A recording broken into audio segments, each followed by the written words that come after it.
very powerful. Um, and so everyone, even if somebody happens to listen to this by accident at some time in the future, there's a saying that says coincidence is God's way of staying anonymous, right? So there is no coincidence.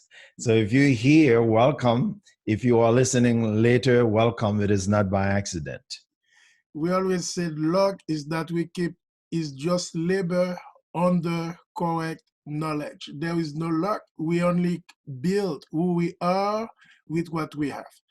Rene, Godefroy, you have been doing lots of things in terms of bringing your stories to people in normal time, in special time, in uncertain time.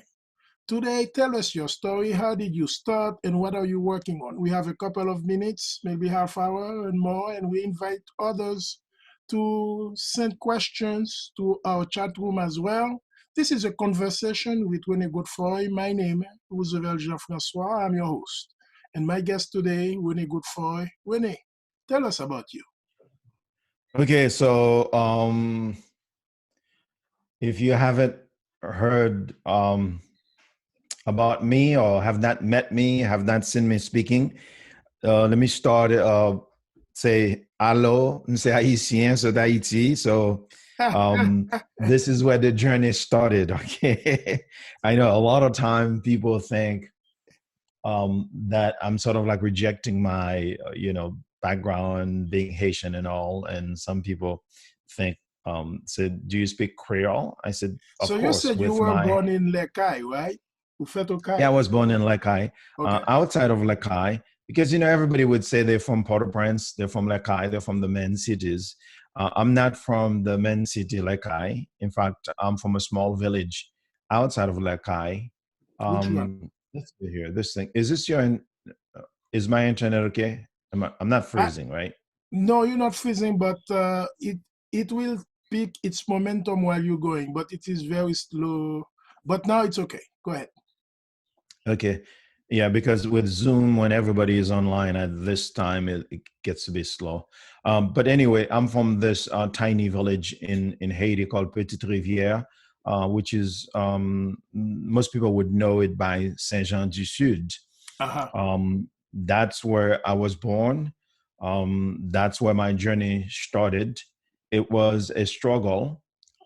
That's why the first book I wrote, the title of it is No Condition is Permanent, because when we think the condition is permanent, we become powerless.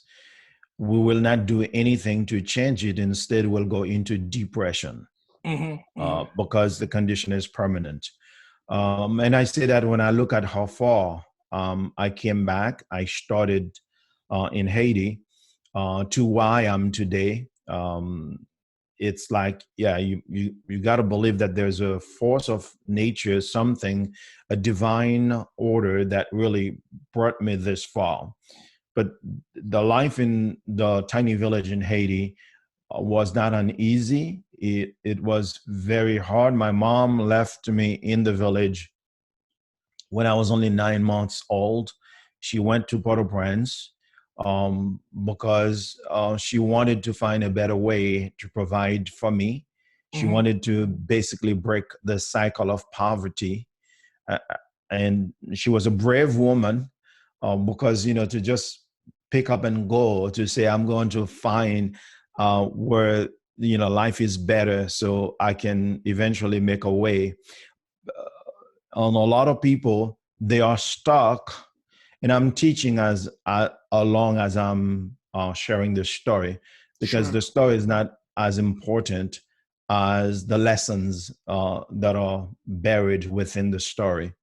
A lot of people are stuck and they complain about it, they moan about it, they know something is wrong, but they have never attempted to do anything, to step out, to take some kind of action, be it a small action or a big action. Um, so that's why they remain stuck where they are. So anyway, my mom didn't want to be stuck in the village, and she left. She went to Port-au-Prince. So when I became aware of my surrounding in the village, I didn't have a mother, and forget needless to talk about my father, right? I didn't have a father. Uh, I had a father, but he was not around. I didn't know him. So if you know what I He mean, was right? absent. That was an absent He father. was absent, right? Mhm. One of those sperm donors, right? Mhm. And so my diet in the village was breadfruit. If you know breadfruit, l'âme véritable. Mhm. J'aimerais faire go là, ça me de, par contre, ce qu'on mange l'âme véritable, mais Oh yeah, la macaroncelle. So yeah, exactly. But anyway, that's what the diet was for me, for breakfast, for lunch, and for dinner. And so because the breadfruit has so much starch in it, Mhm. for those of you who don't know what a breadfruit is, it's like a tough potato with a lot of starch in it, right? And Mhm. it's much, much bigger than a potato. And so my weak digestive system could not process all the starch. And so the breadfruit stayed inside of me, and my tummy was exploding. I never forgot my great grandmother would make something, the kerosene that they put in the lamps Mhm. to burn. Okay, my grandmother would put some kerosene in water and make me drink it because somehow it would help my digestion. And that thing tastes so god awful. But had to drink it because I had also what is called the worms that the kids have. Mhm. It's like warm, like living creatures inside my belly. They were sucking the life out of me, and that kerosene from the lamp would kill them and subdue them or something like that. But yeah, that's what life was for me in the village in Haiti, Saint-Jean du um, Sud. Saint-Jean du Sud, or I prefer to say Petite Rivière because you have to go through my village, Petite Rivière, to Mhm. get to Saint-Jean du Sud. But Saint-Jean du Sud was, ça y est, les communes. C'est commune, non? Et là, Yeah. on fait baptistère, baptême, Yeah. père et tout bagaille. Do you see what I mean? Yes, And and so you had to go to that little space, that little spot that you that's call right. yours. And I really like the way you call it, that little river. It seems to me there's a connection between you and that small spot because this is where you started with your breath of life. You know what's so interesting, Roosevelt? Today, when I go back, because we all lived by the ocean. Mhm. So when I look back, I say, "Wow, we're rich. We live on a beach property." Because you see, I mean, like people die to live by the ocean, right? I mean, it's Yes, like they'll pay whatever, right? when you are in South Fort Lauderdale or Rio de Janeiro, you can't wait to have your mansion, even if you have a small quarter, by Yeah. ocean. That means you are filthy rich. I'm speaking today with my friend Rene Godefroy, and we studied with where he studied life in Little River, Petite Rivière, in Haiti, and he was talking about his book, No Condition is Permanent, just to tell you that this is not how you start. This is what you do. And he shared the story of his mom leaving him at 9 months old, going to Port-au-Prince just to break the cycle of poverty, or at least to bring a new breath of life for this young boy. Did you go to school how did you start your schooling? In Prince, so in Port-au-Prince, I went to school late because when I arrived there, I was about 7 years old. Mm. Uh, and I went to a school by the name of Dumerlin. Oh, I know Dumerlin. Um, Dumerlin, Dumerlin. Dans de Dumerlin, Dumerlin. Um, that's why I went to school all the way until graduation to go to high school. And in Haiti, high school is what, sixième, cinquième, quatrième, right? Mhm. That's our high school, right? Yes. And then philosophy, Yes. class philosophy, whatever. But yeah, until I went. So funny, I didn't realize. Today I look at it, I say, oh, that was just high school. I thought it was like Yeah, university or something. yeah. But when you call it philosophy, that means this is the school of life. And I know.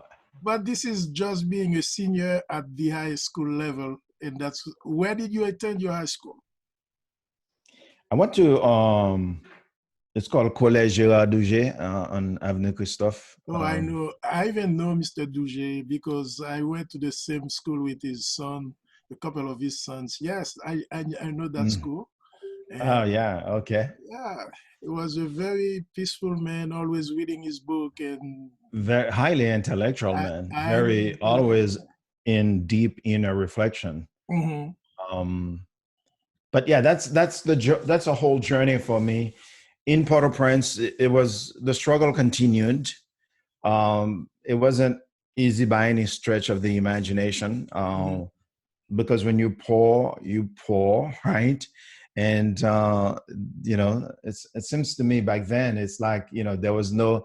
What I talk about is when I came to the United States, I began to see success, people living the life. But what was remarkable to me, Hmm. there was a bridge. I could see the bridge, if you see what I mean. I do. Uh, to me, the bridge was the library. And Hmm. it's pretty remarkable. There's a big one behind you right now that I'm Yes. looking at all the books. Yeah. And I read the autobiography of Abraham Lincoln, and Mm. I heard how he started, how many failures he had, Hmm. setbacks and stuff, and he suffered with depression. Hmm. Believe it or not, most people would never know a man like Abraham Lincoln suffered with depression. Yep. In fact, one of the I have a friend who does Abraham Lincoln portrayal. He's the best in the country, in the Hmm. world for that matter. And so I got to learn a lot about Abraham Hmm. Lincoln through him. But it was the same thing for all the great minds. They wrote a book, and they literally tell you everything that you need to know. Hmm. If you want to know how the guy from Starbucks actually did it, you just go buy the book about his story in Starbucks. I mean, or in the bookstore. Hmm. That is for anybody. You want to learn about KFC, how he did it. You want to learn about Ray Kroc, the Hmm. founder of McDonald's, how he did it. Hmm. So I mean, to me, that's the bridge, right? They don't hide anything. You watch television, the interviews, the documentaries, and you learn. So I Mm. think for me, what was missing in Haiti was I didn't see a bridge. Mm. And I by didn't see a bridge, what I understand, by bridge you mean a roadmap. Someone who has crossed, someone who has crossed the minefield alive, and he left some points that you correct. yourself you can put your Yes, exactly. And by correct. reading Starbucks owners' stories, that means I may not have a live conversation, but by reading his book, I know exactly what he went through. And myself, if I'm in that situation, I prepare myself to go the same route. As you mentioned, Abraham Lincoln, his depression, and Doris Kearns in his book, Teams of Rivals, really explain lots of Mm, things about when Abe Lincoln lost his wife, Sarah, hmm his hmm second, his kids, he lost elections, but that Yeah, was a crucible to yeah. prepare him. And that's He was why like Job in the Bible. that's right. That's Yeah. what I get from what you said. Sometimes your situation is to refine you. When you said you were poor, that means you were in a situation to learn, and that's what you find the bridge when you came to the US. You found you Yeah. found a crucible to learn and to advance with your life. You see, success leaves clues. Hmm. The Hmm. clues are everywhere. And sometimes you read a book, and I'm guilty of what I'm going to say too. You see somebody, Yeah, they read a yeah. book and they say, I read that book and I became filthy rich, and just because of this book. And you read that book, the same book, 3 or 4 times, just like, why? Well, it's because the code of success is buried within the book. And if you don't really know as you are reading the book, what is it that you are picking up? Mm-hmm. Because sometimes what you get in a book, maybe not what the author is saying, it's what the author is not saying. Because behind everything that somebody says, there is so much behind it. Mm-hmm. So if you can learn how to read behind the words, the subtext, so to speak, you can pick up a lot of clues if you train yourself to do that. So anyway, I became a voracious reader. Mm. Well, first I came to the United States, and I discovered the library. You can get a library card for free. I couldn't believe it. I said, when they say free, I said, free. Are you serious? I said, give me a card. I want a card, right? I want to live here. I want to make this my home. And so the thing is, in Miami, it was a struggle because that's why I arrived in Miami, not When did you directly. get in Miami, Rene? Uh, When did you get in Miami? in the 80s, 1983. Okay. Um, the I didn't come to Miami straight. I mean, I don't. I probably am not gonna tell you how I got here because I Mhm. don't know if you work for immigration, I Roosevelt. don't know. I'm just having a conversation with my friend. I'm not talking about what I do. But I work for myself. That's all I can say. Oh, okay. But yeah, I came from Montreal. I was playing theater drama with a group Mhm. when I was, in my 18, 19, 20, and at the age of 21, they left Haiti. We went to Montreal to perform. Mhm. So when I got to Montreal, the owner of the group's name was Les Amants de la Littérature Haïtienne. When we got there, we were performing but somehow the owner of the group, um, some people had the idea of going back to Haiti, right?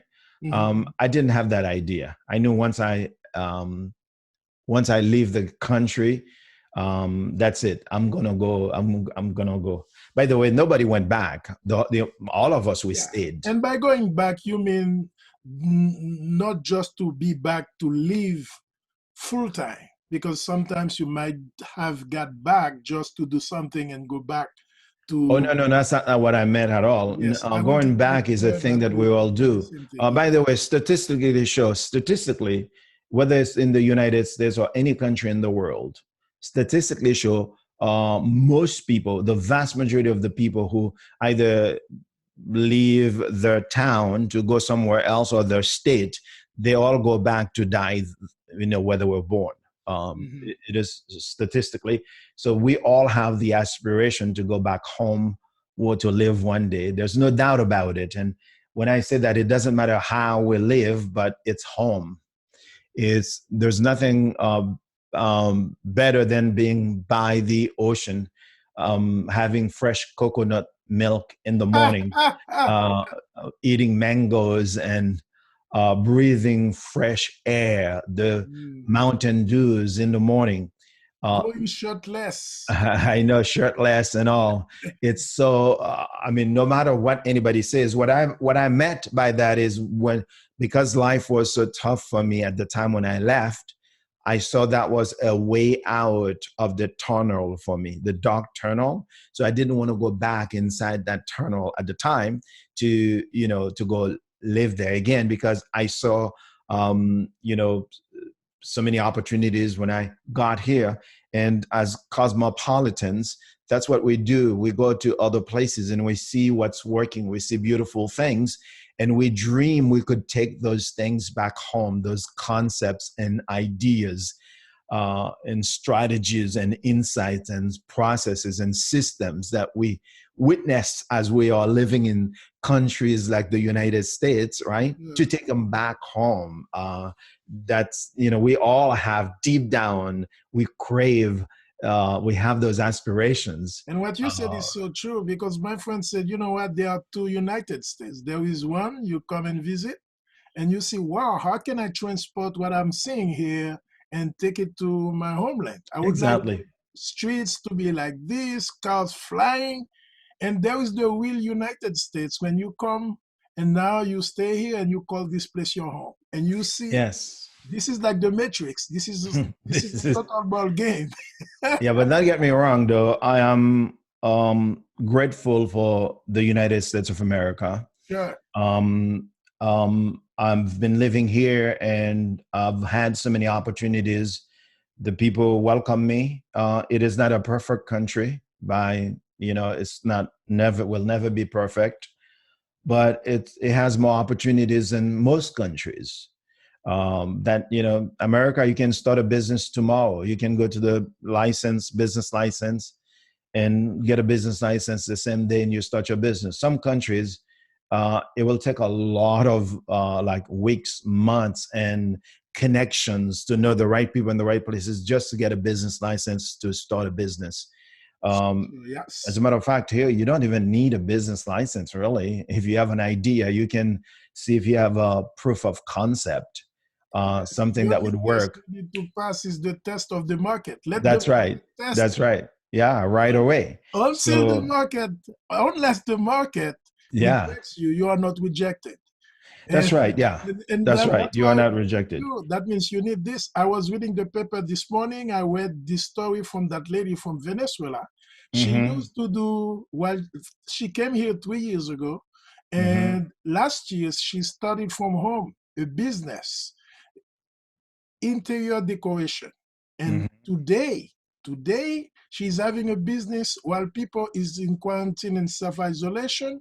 Last Mother's Day, she was too busy, and Mm-hmm. her business is thriving because people are home, they are streaming, and they're having parties, and they want to decor their home. And now she Mm-hmm. has a business striving, doing millions of dollars. Just to tell you that, yes, this is the land of opportunity. The business of America is for you to do business. And this is not where you're from, who you are. This is for you to get audacious enough to go to the market and let the market test your idea. I'm talking with my friend Rene Godefroy. We started the conversation from that little river, Saint-Jean-du-Sud, where Thirivière, en bon créole, Thirivière. Thirivière en bon créole. Et puis, Kounia, il est venu avec les amants de la littérature. Et il y a le Canada, et de Canada, il vient tomber Miami, and then now he's immersing himself within the framework of the US mainstream society. What's next, Winnie? So from Miami, of course, I did whatever I could do because I didn't speak any English. I was a boat carpenter. I used to go to the dock. Back then they used to have a lot of wooden boats from Haiti to the United States. So there was a man. He taught me how to be a carpenter. Then I went to a bank called Total Bank Mm-hmm. in South Florida. I went to ask the people to let me wash their cars. So I practically started a business there, washing cars in the parking lot of the bank. Which is a But good business. yeah, Now but they call it detailing. yeah. Well, for me, it wasn't detailing. It was just washing outside and vacuum inside. Yeah. But there were so many rejections at first when I went. Mm, People didn't, I got so many no's. mm, Um, and people don't understand. I think there should be a philosophy on just the word no, a lot of deep meditation and writing and stuff, mm, because no is not a rejection. It's not a personal rejection, right? mm, No is a chance to get to the next person until you get a yes, which is what I did. I kept knocking on the doors. mm. Because I think they say in sales, you have to get at least 7 no's before you get a yes.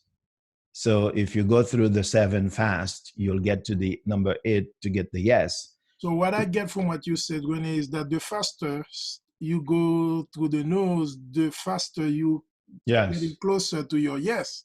But But some people with their emotional Correct. Emotional ability is Yeah. now how do you go through those 7 no's until you get that yes, that will be wow, Yes. your Yeah. wow moment. Some people don't have the guts, the courage to face a no. And that's why they never get to yes, Mm-hmm.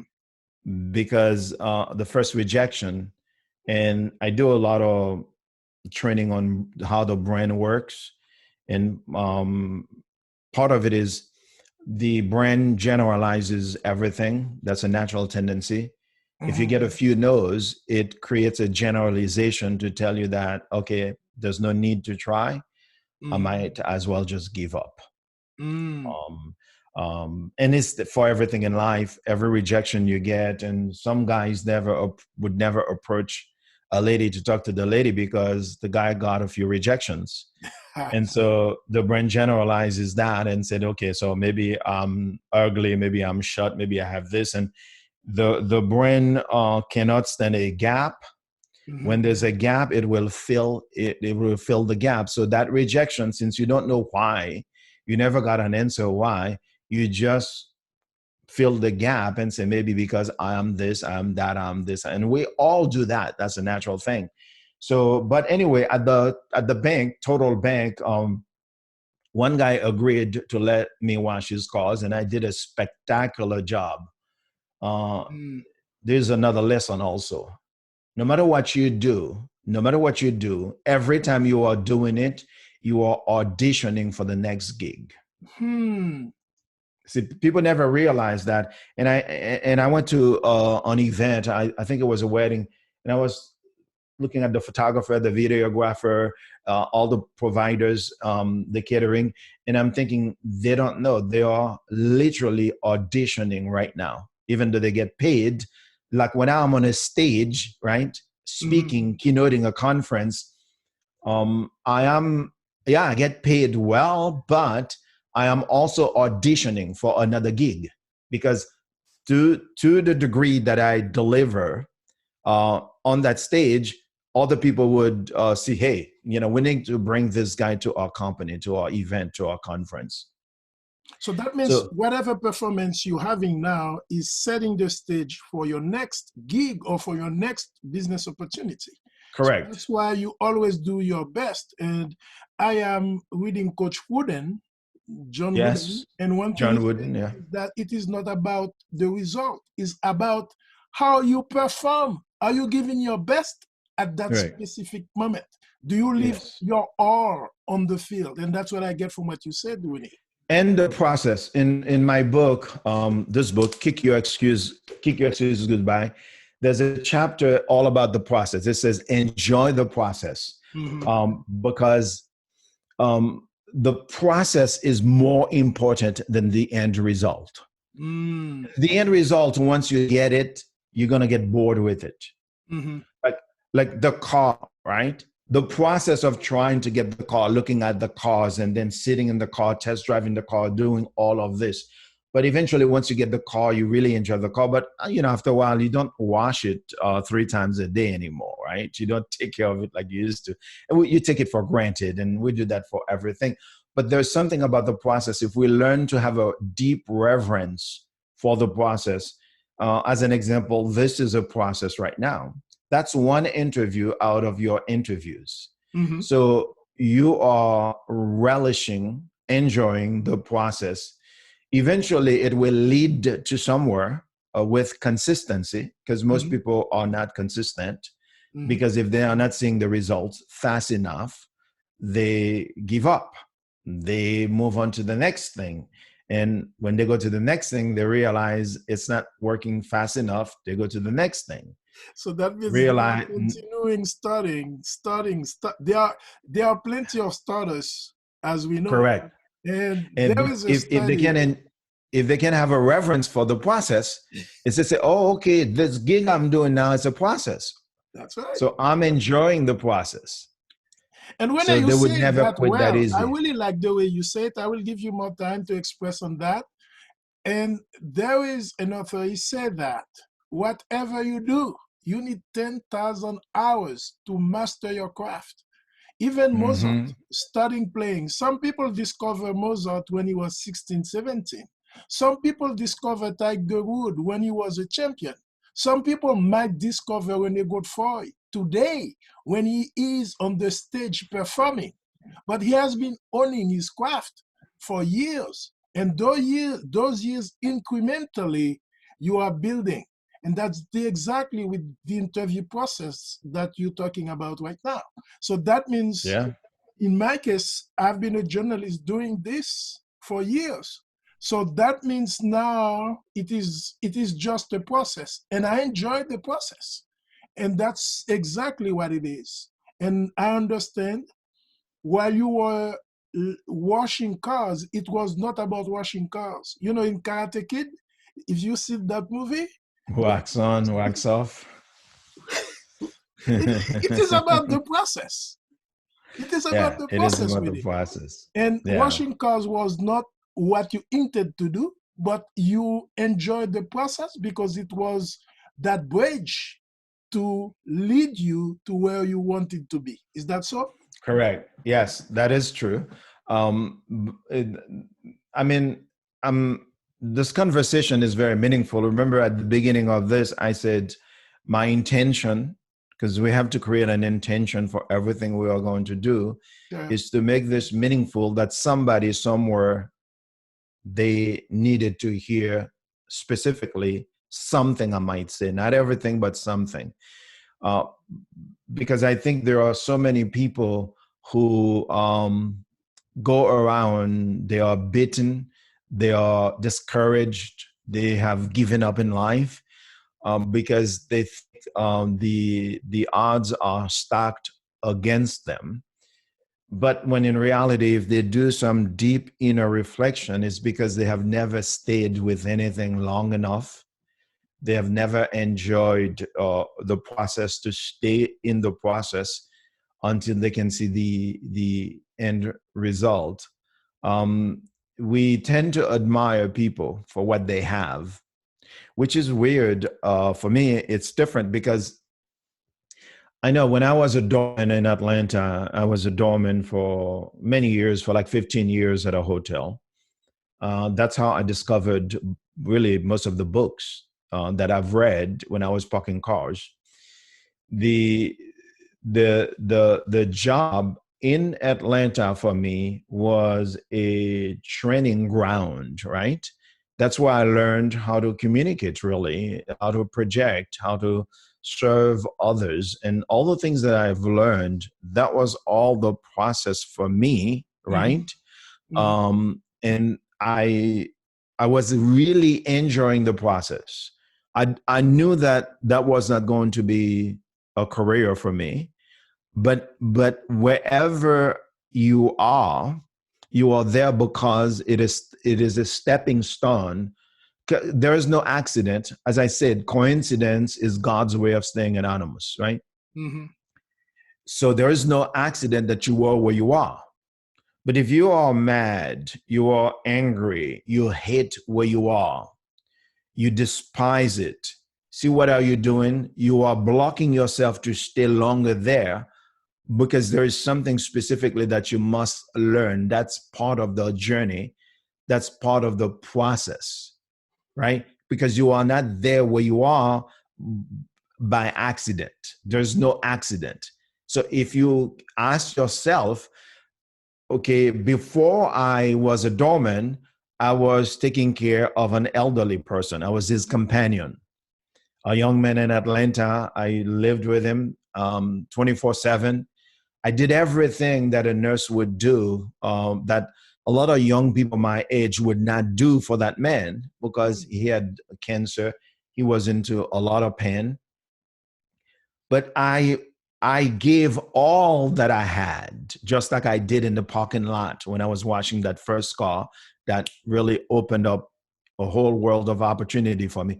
By the way, the lady who was now when I was at the bank, eventually they hired a maintenance manager.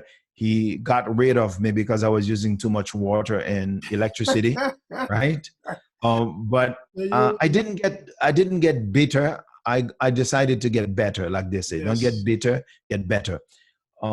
So over the years, when I started speaking all over the United States, I did. I had a short appearance on 60 Minutes with Morley Mhm. Safer.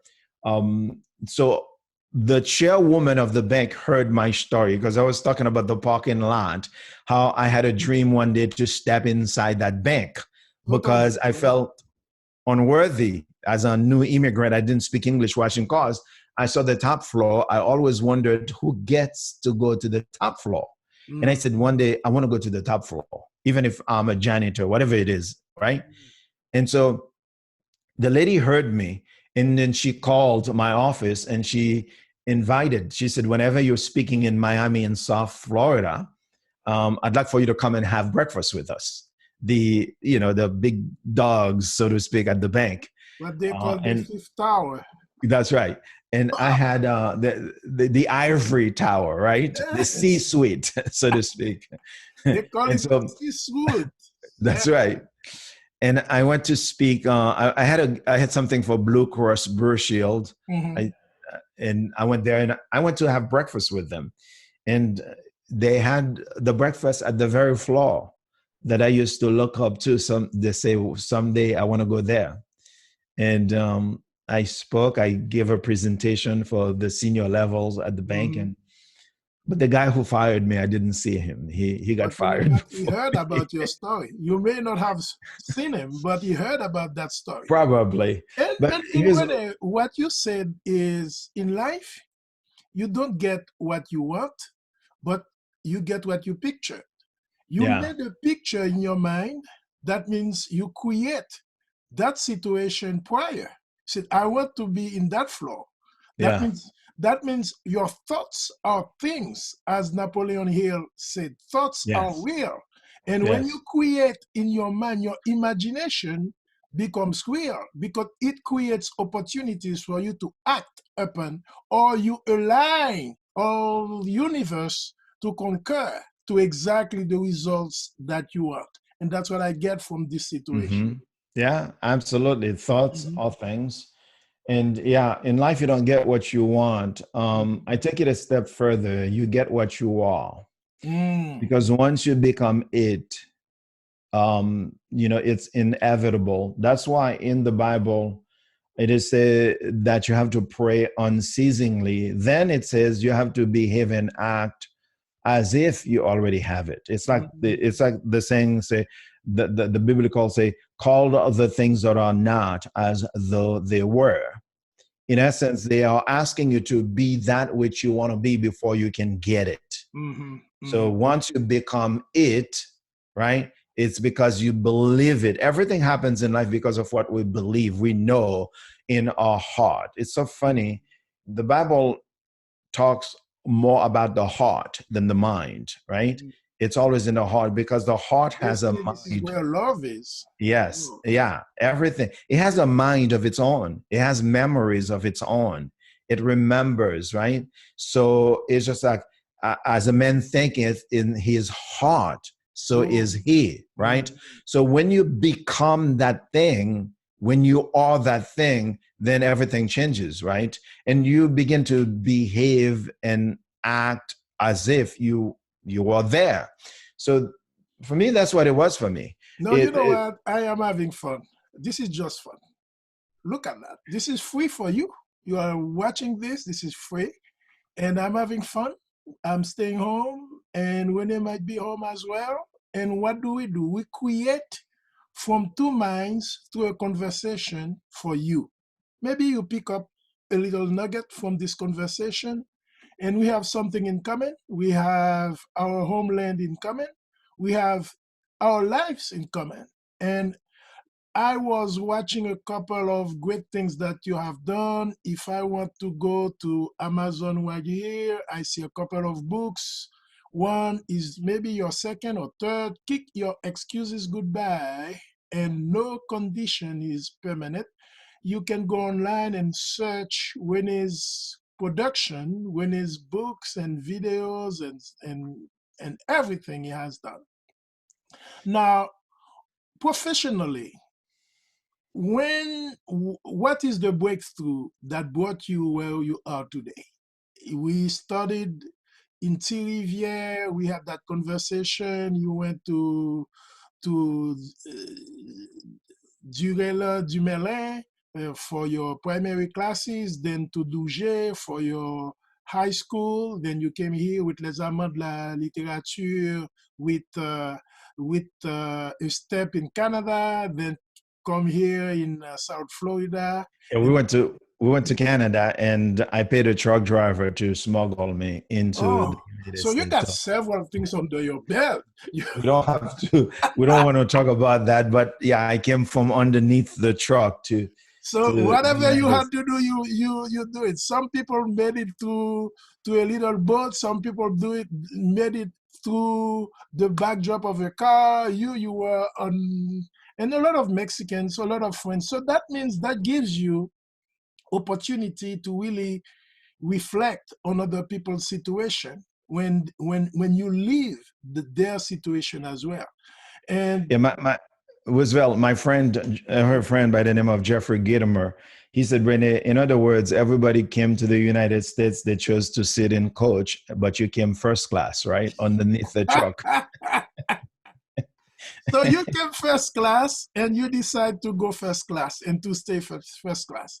What moves you to the path that you have, which brings you where you are today? Okay. I want to talk about the stun cutter. The stun cutter, the lesson that we learn from the stun cutter is it is not the one blow that cut the stone. It is the 1,000th blow that cut that. So at first, you don't see anything. You're just hitting the stone. You see nothing and just keep hitting the stone. And you don't even see a crack on the stone. But something is happening within inside the stone. Some heat, some energy, something is happening on your behalf until 1,000 blow, bam, and then it cracks open. So when people ask me this question is it's not one thing. It's a culmination of all the blows, right? From working at the Kmart warehouse that I worked, from washing cars in the parking lot that's why I keep saying that there's no coincidence. Wherever you are, it's part of the journey, it's part of the process. It's your documentation. Like the story Mm. I'm sharing here, I'm documenting, I'm telling you how it happened, right? So it's a series of things, but eventually there's a saying, there's going to be one straw that breaks the camel's back, as they say in English. That one last blow that's going to crack open the stone. But it's people ask me. I remember when I first started with. I know you were you with Toastmasters, and you did all your certifications, and you in leadership and stuff with Toastmasters International. When I first joined Toastmasters International, Well, I didn't know what it is. A lady told me about it. I gave my first speech, my icebreaker. mm-hmm. I was so nervous. The icebreaker, you talk about yourself, your name, your mother, your sister, so That's simple exactly stuff, what you right? did at the beginning, right? That's right. Believe it or not, I forgot everything. I even forgot where I'm from, my own name. I was so nervous. My heart was pounding and I was sweating. I held the lectern, it was shaking with me. And I rattled what I was going to say. I don't even remember what Well, I you made said. too. I thought I was the only one. Now you confirm I can breathe. Hmm. But the thing is, I didn't give up. I Sure. didn't, I said, hey, but part of it is there's a guy called Tom Common. Mm-hmm. Tom Common, it was a competition that night, right? Where who give the best speech, and so Contest, yes. he is such a polished speaker, a veteran Toastmaster. He was, the three of us, and so he won that night. Mm-hmm. The thing they give you, you take home with you, and then you have to return it. You know what I'm saying? Mm-hmm. And when he won that award, and he said, ladies and gentlemen, I know I was the best speaker tonight. I know I won. this award, but I think Rene deserves it. And he gave it to me, and he gave me a handshake. He said, "You say you want to be a speaker? Yeah, congratulations. You just Wow. stay with it." So you see, I mean, that man was placed there for me to give me that confirmation, right? And you know what? This is the best recognition when you are recognized by your peers.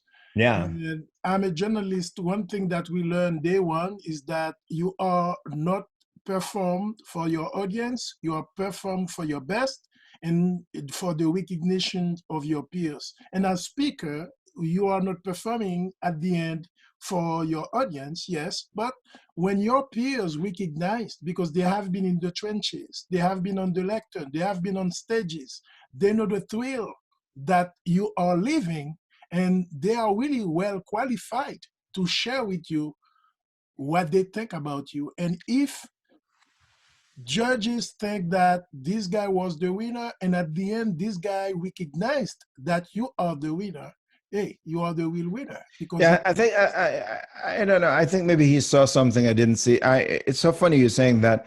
mm, When I keynoted the National Speakers Association in Washington D.C., that was in 2000.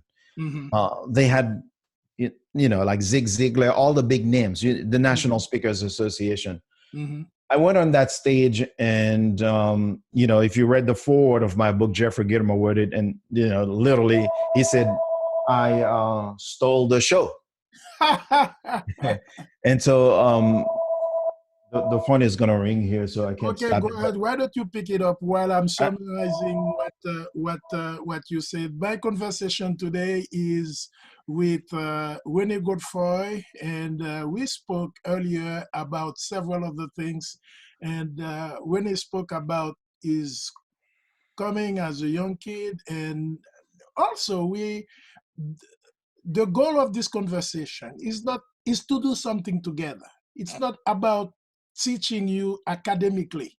We call it a leaders book club, but it's not about reading.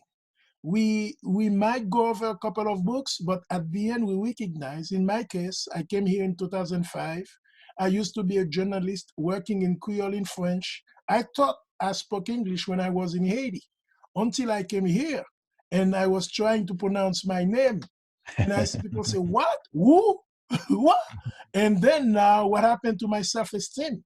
My self-esteem took a blue down. And that's why I decided to go to Toastmasters, because a friend recommended this process. And when you mentioned the process, some people yes, want to have result, but they do not want to go through the process. And it takes time. yeah, It takes 10,000 hours. You are talking about you on the platform in 2000, talking with best minds like Zig Ziglar and other ones, and they say you stole the show.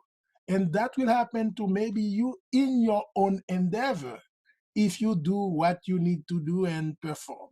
And yeah, my conversation with Rene now is to see how you moved from that man, that jacks of all trades, to that person focused on self-development and leadership development and executive coaching, speaking, motivational speaker, a keynote speaker, which is a very rare route for someone coming in our, I will say, decent Haitian. I do not know too many Haitians doing what you do at that level. yeah. And We that, have we have some Haitians doing it. yes, I do not say there is none, but I said not Yeah. too many. As we have lots of nurses, not lots of medical doctors, lots of, Yes. and so forth. And today, the power of words, using words, as my friend Winston Churchill said, he used words and he sent it to the battle Yeah. against You, the you know a Nazis. guy called Andy Enriquez? I know Andy Enriquez, Yeah, yes, he's a about phenomenal speaker. Now, I started before those guys, but when you see Enriquez, I'd like to interview him as well. yeah, absolutely. He's phenomenal. So we've got quite a few. Um, I don't really. When I was talking about the National Speakers Association on stage, I think the magic for me was there because I was raw. It was authenticity. It Mm, was I was not impressed by the things that the people had in there, by their status, because they are famous. I was, like I said, I'm never impressed by the things that people, the end result. I'm always impressed by the process, right? Mhm. Like if I were to meet a top celebrity or whoever it is now, I would be more interested in, just like you asking me a question. Uh, the questions you're asking me, they are about the process, right? But Mhm. the thing is, we never teach anybody anything they don't know. That's an Mhm. illusion. If something I said here, Mhm. if something I said resonates with a person, it's because the person already knew it. Because Mhm. Mhm. they come endowed, already know all this thing. The reason they gravitate, somebody might gravitate toward me because of what I'm saying, is because they already have it in them. And I don't really take any credit. I think I can sort of like influence. Okay, so okay, here's the magic. As a coach, I do a lot of coaching. I make the invisible visible. That's what it is. Mhm. So they already know it. It's unconscious. It's invisible to them. So because of something you are saying here or something I'm saying here makes so much sense to them that it's just like they love it. So that means the invisible suddenly becomes visible for them. It was already in them. Some of the best motivational speakers in the world have never been on a stage.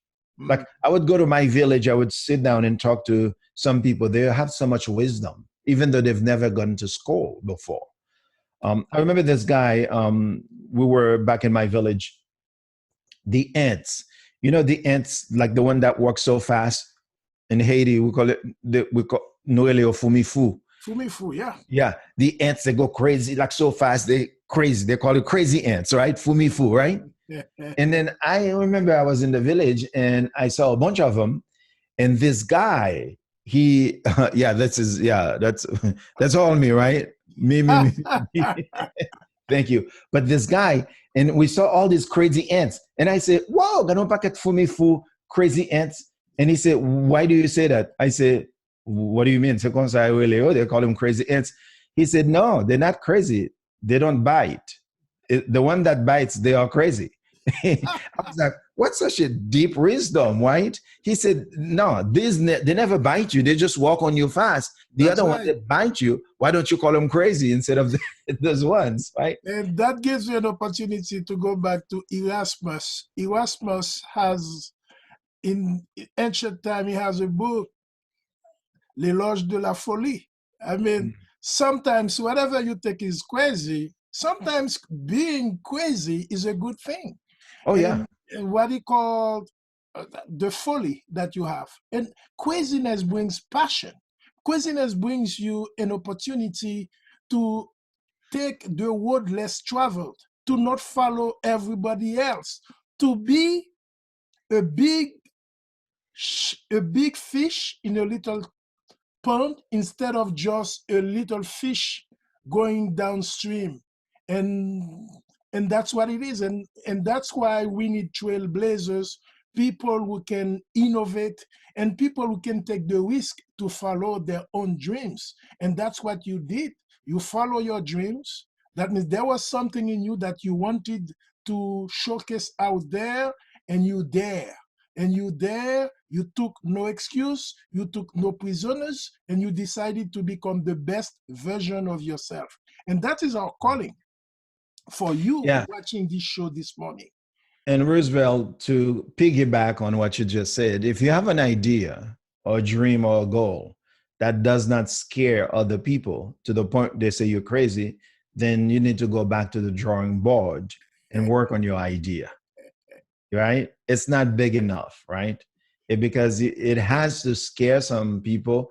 It has to make them feel like you are crazy. So the people who actually transformed the world remarkably, the people around them thought they were crazy, Mm, mm. but because their ideas were so disruptive, And right? some friends say that if you have a little dream, God trusts you, you can achieve it by yourself. But if you Mm-hmm. have big dreams, it takes pity on you. And Mm-hmm. this is Frank Lloyd Wright, famous Hmm. architect. When he Chicago, built right? when he built that house on Mm-hmm. the under the bridge, he said it was too big that God has to provide, and that's what we call providence. God Providence, will yes. provide. Mm-hmm. And I'm so happy for this conversation. I thank you because you accepted. Hey, I saw you online, I sent you, and this is why I'm telling people opportunities are there until you have your antenna open. Hey, I saw you online. I sent you a text. This was our first conversation. I said I wanted to interview you. You made it easy. We had a very short conversation over the phone, and we had an appointment, and this is what it is. And I know I can interview anybody as soon as you are ready for that. So, Rene, Awesome. what is your next step? How can I promote? Let's say we got a couple of friends watching us right now in South Florida. I've got a couple of friends in the Bahamas, mostly young men, because my audience, based on my analytics, I have a couple of thousands of people through social media, through my blog. I will be blogging about what our conversation today as well, a couple of topics that I will be sharing with my audience. And as well, we provide content on self-development, on leadership, because this is where we think that we have been called and we have answered the call to really perform, to have a leadership platform where you as a consumer of content, you decide to grow. This is not an entertainment. I'm having fun, but also we say education can be entertaining, and Yes. that's what we are doing now. Rene, I hello. am I'm on YouTube. Sure. Okay. Okay, so a lot of videos on YouTube. Anybody who wants to follow me, just subscribe to my YouTube channel. I'm on Instagram, I'm on Facebook, LinkedIn. I'm on all the social media. I'm omnipresence, right? If they can find me wherever they are. So, and then I've got my website, which is renegodefroy.com, my name. Um, a lot of people, some people ask me, did you change your name to Godefroy when you came here? I've never heard of it in Haiti. After you become successful, you change your name? No, I didn't change it. But yeah, that's the original one. Yeah. So that's how they can get a hold of me. And it, I really enjoyed our conversation. What did So you I can enjoy see about the it? journalist just popped out of you to ask the right questions. So that's awesome. Rene, thank you very much. I think this is just the beginning of a long collaboration, and not only through this channel, but also to channel that we have to build together, because we have not only Haiti, we also have the whole world to change. And in that uncertainty, what we call the post COVID-19 times, the world will need people like yourself, and as well the persons who are following us now, to make a difference first in your own life, and to be a light that we put as a beacon where people will see you as a light, and also where you can get rid of darkness, which is loneliness. If you are alone today, I hope that you go back and you watch that a young man was alone. At 9 months, his mother left him and go back to Port-au-Prince just to search for opportunities. And that young man took his own life and transformed through several situations, and to become the person he is today. And this is the story of Rene Godefroy. Rene Godefroy, my friend, and All my right. name, Roosevelt Jean-Francois. Once again, welcome to this book club, and hope to see you pretty soon. All right. Take care. Have a good one.